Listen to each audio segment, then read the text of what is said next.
मोहतरम नाज़रीन कराम, मैंने सजदे में सर रख कर ये सूरत पढ़ी, उसी वक्त कोई आया और 50 लाख देकर चला गया। झूठ लगता है तो बेशक आजमा लो, किसी भी वक्त सजदे में सर रख कर सिर्फ 33 बार कुरान पाक की ये आयत पढ़ लें, सर उठाने से पहले ही इंशाअल्लाह अल्लाह पाक दिल की मुराद पूरी कर देगा। 50 अरब भी मांगोगे तो इंशाअल्लाह ताला वो भी मिलेंगे। मोहतरम नाज़रीन कराम, आज आपको एक बहुत ही नायाब और मुजर्रब वजीफा बता रहे हैं।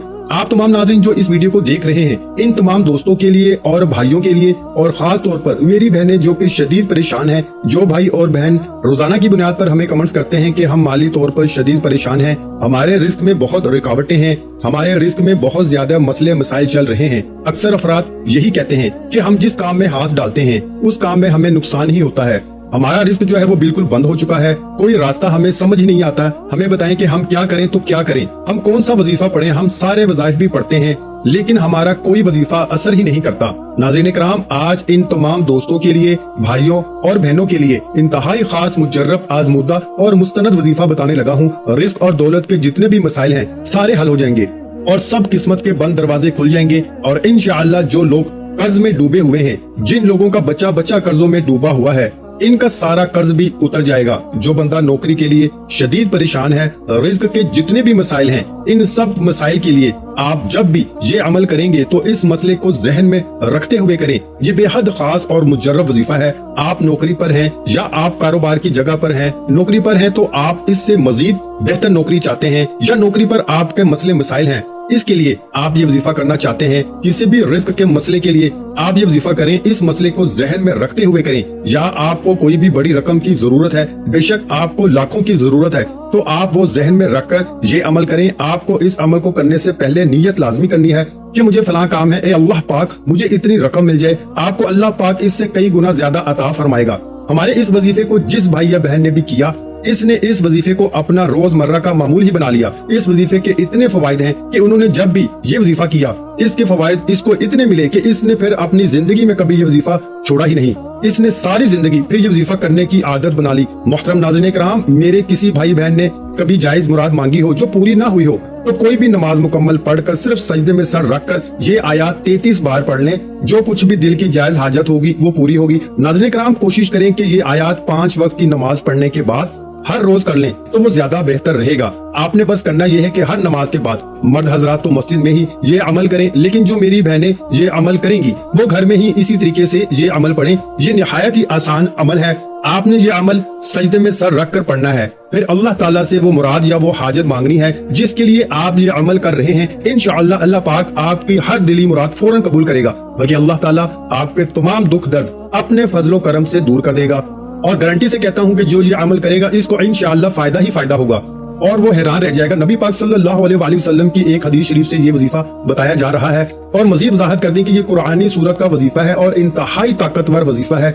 इंशाअल्लाह इस अमल से रिज़्क की बारिश भी ऐसे होगी कि आप खुद दंग रह जाएंगे, बल्कि हम कहेंगे कि ये बहुत ही बाबरकत और पावरफुल अमल है। इस अमल को जिस भी भाई या बहन ने पढ़ा है उन्होंने कामयाबी ही हासिल की है। ये सिर्फ फातिहा का बहुत ही मुजर्रब अमल है।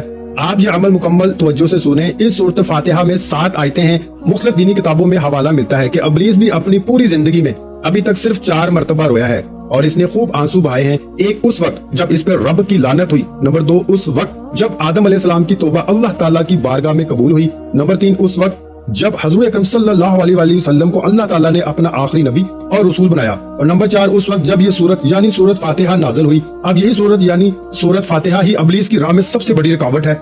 इसके अलावा सूरत फातिहा के बहुत से फजाइल अहादीस मुबारका में वारद हैं जो उलमाए कराम ने तफसीर में सूरत फातिहा के तहत भी जिक्र फरमाया है। इन फजाइल में से चंद दर्ज झेल हैं। सूरत फातिहा 7 आयतों पर मुश्तमिल है, जिनमें से पहली 3 आयात में अल्लाह ताला की हम्दो सना है और आखिरी 3 में इंसान की तरफ से दुआओं दरख्वास्त का मजमून है। रब्बुल इज्जत ने अपनी रहमत से खुद ही इंसान को सिखाया है और दरमियानी एक आयत में दोनों चीजें मुश्तरिक हैं। कुछ हम्दो सना का पहलू है, कुछ दुआओं की दरख्वास्त का। सही मुस्लिम में रवायत हजरत अबू हुरैरा रज़ी अल्लाह ताला अन्हु से मनकूल है कि रसूल अकरम सल्लल्लाहु अलैहि वसल्लम ने फरमाया कि अल्लाह ताला ने फरमाया है कि नमाज यानी सूरत फातिहा मेरे और बंदे के दरमियान 2 हिस्सों में तकसीम की गई है।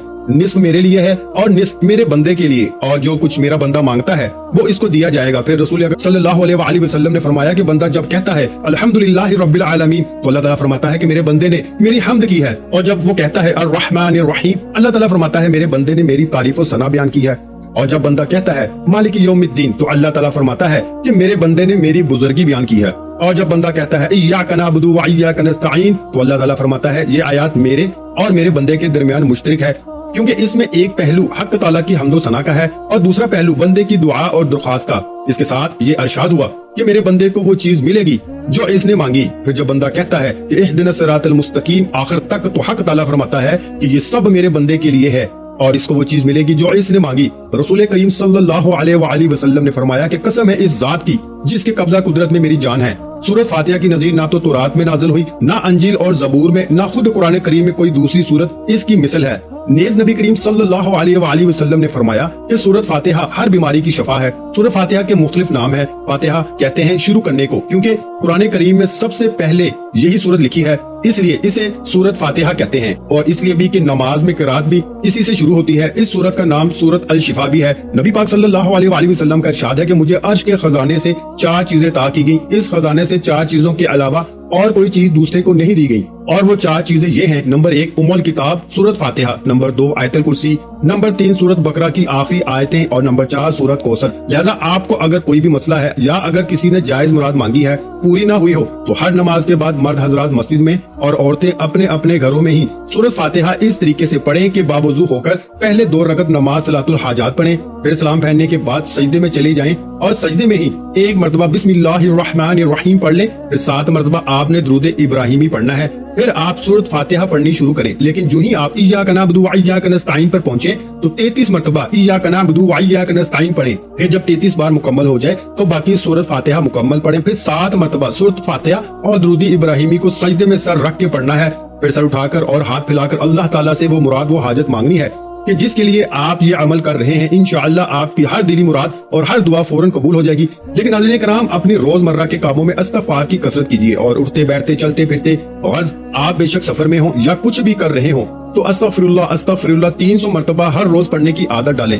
جب ہم پر مصیبتوں کے پہاڑ ٹوٹ پڑیں اور مشکلات میں گر جائیں تو سجدے کے ذریعے ہی رب کو راضی کیجیے۔ سجدہ ہر پریشانی کا علاج ہے، بلکہ سجدہ ایک ایسی عبادت ہے جس پر ساری کائنات کا اتفاق ہے۔ لہذا آج کا یہ سجدے کا عمل آپ کریں اور کمال خود دیکھیں۔ سخت حاجت کے لیے اور قحط سالی دور کرنے کے لیے سجدے میں سر رکھ کے سورۃ فاتحہ کی یہ آیات کا عمل بہت ہی مجرب ہے۔ فرمان نبوی صلی اللہ علیہ وآلہ وسلم کا مفہوم ہے کہ سجدے کی حالت میں بندہ اپنے رب کے قریب ترین حالت میں ہوتا ہے، اس لیے سجدے سے دعا کیا کرو۔ مسلمان تو سجدے کے دوران ہی آسمان کی بلندیوں اور وسطوں میں پہنچ جاتا ہے اور اپنے رب کے بہت قریب ہوتا ہے۔ لہذا آج کا یہ عمل لازمی کریں۔ جب بھی آپ پر مصیبتوں کے پہاڑ ٹوٹ پڑیں، آپ مشکلات میں گر جائیں، تو دن میں کسی بھی وقت گھر یا مسجد کے صحن میں قبلہ رخ ہو کر سجدے میں سر رکھ کر سورۃ فاتحہ کی یہ آیات 33 بار پڑھیں۔ انشاءاللہ جو بھی حاجت ہوگی جلد سے جلد پوری ہو جائے گی۔ مقصد کے حصول تک عمل کو روزانہ مستقل جاری رکھیں کہ اللہ تعالیٰ سجدے کے دوران دعا کرنے والوں کے زیادہ قریب ہوتا ہے اور وہ باتیں کرنے والوں کی دعا قبول کرتا ہے، اور اللہ تعالیٰ سے امید لگانے والوں کی اللہ لازمی سنتا ہے۔ جو بھی اللہ کے قریب ہو تو وہ اللہ کے ہاں وافر نوازشیں اور بلند مقام پاتا ہے۔ لیکن ناظرین کرام، حقوق العباد کا لازمی خیال کیجیے اور حقوق اللہ کا بھی خیال رکھیں، کیونکہ اللہ پاک کبھی حقوق العباد کی تلفی کرنے والوں کو پسند نہیں فرماتا۔ قیامت کے دن اللہ پاک اگر چاہے گا تو اپنے حقوق تو معاف فرما دے گا، مگر حقوق العباد یعنی اللہ کی مخلوق جو آپ نے دنیا میں ادا نہیں کیے ہوں گے، ان کو معاف نہیں فرمائے گا۔ ان پر آپ کو لازمی سزا دی جائے گی اور آپ کی نیکیوں سے ان کے حقوق کو ادا کیا جائے گا۔ اگر نیکی نہیں ہوں گی تو متاثرہ فریق کے گناہ اس کے سر ڈال دیے جائیں گے۔ دعا کریں اللہ پاک ہمیں ایسے دن سے بچائے، آمین۔ دعا ہے کہ اللہ تعالی ہمیں نیک اعمال کو سمجھنے اور ان پر عمل کرنے کی توفیق عطا فرمائے، میری اور آپ کی تمام پریشانیاں دور فرمائے، ہمیں 5 وقت نماز باجماعت ادا کرنے کی توفیق عطا فرمائے۔ ویڈیو اچھی لگی ہو تو ویڈیو کو لائک کر دیں۔ مزید اسلامک وظائف سننے کے لیے ہمارے چینل کو لازمی سبسکرائب کریں۔ محترم ناظرین کرام، اپنے رزق میں برکت، وسعت اور کشادگی کے لیے اللہ کے 99 ناموں میں سے ایک نام کمنٹس میں ضرور لکھا کریں۔ کنجوسی مت کیا کریں، کیونکہ جب اللہ پاک سے مانگنے کی باری آتی ہے تو ہم کروڑوں نہیں اربوں مانگتے ہیں اور اللہ پاک کا ایک نام لکھنے میں سوچ میں پڑ جاتے ہیں۔ تو جب اللہ پاک نے ہی ہماری ہر مشکل دور فرمانی ہے اور بے شک وہ دور فرماتا ہے، تو اللہ پاک سے محبت کے اظہار کے لیے ایک نام کمنٹ سیکشن میں لازمی لکھ دیا کریں۔ جزاک اللہ۔